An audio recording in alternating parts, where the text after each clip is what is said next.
তারা তো নিরপেক্ষ নয়। তারা কোন আইনে আমাদেরকে মানা করতে পারে? আমাদেরকে ডাকছে না, তাদের মিটিং করে এবং আমাদের ডাকছে না। কোন আইনে আমার রেজিস্ট্রেশন আছে?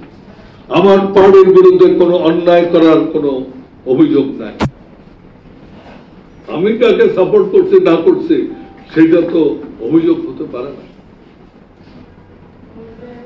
সুতরাং এই সব নির্বাচন কমিশন, ঠিক আছে, সরকারের কথা ভাবতে না, যে নির্বাচন কমিশন নির্বাচন করবে সেই নির্বাচন কমিশনও তো নিউট্রাল না। আমার রেজিস্ট্রেশন আছে, তার সাথে আমি রেজিস্টার্ড পলিটিক্যাল পার্টি, তুমি আমাকে ডাকবে না কি করে? সুতরাং এই অবস্থা যদি বিরাজমান থাকে, সেই নির্বাচনে তো আমাদের যাওয়ার কোনো প্রস্তুত নেই। ওরা যদি বলে না, আমি তো মনে করি সেই নির্বাচন তখন আমাদের বয়কট করতে হবে।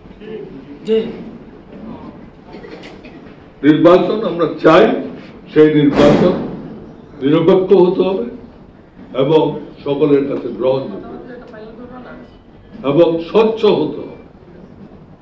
এখন বিএনপি তারা নির্বাচন চাচ্ছে, এখানে সেগুলোর উপর আমি কোনো কথা বলতে চাই না, অনেকক্ষণ কথা বলেছি।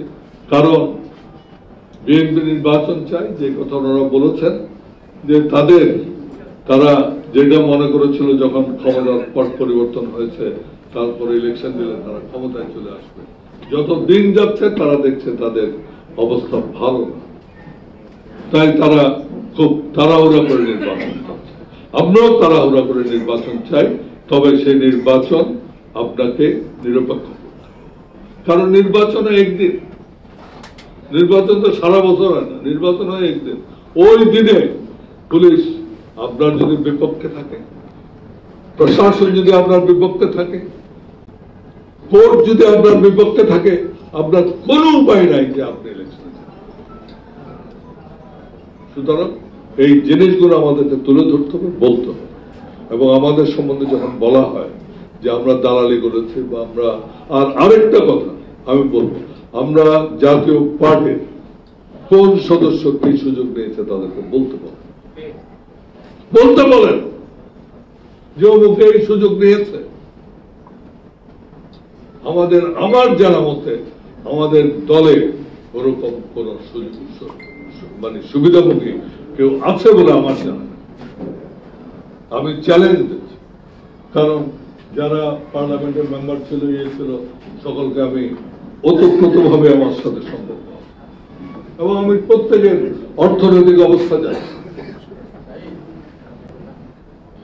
সুতরাং চলুন, আজকে আমি মনে করি আমাদের এই দুদিনের যে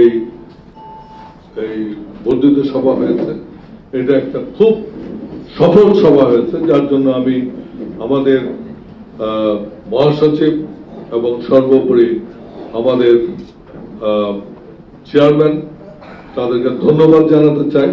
আর সবচেয়ে বেশি ধন্যবাদ জানাতে চাই আপনাদেরকে, কারণ আপনারা যদি যেভাবে আপনারা এখানে পার্টিসিপেট করেছেন, আপনাদের বক্তব্য দিয়েছেন, মনের কথা বলেছেন, এটা না হলে এটা কিন্তু ওরকম সফল হতো না।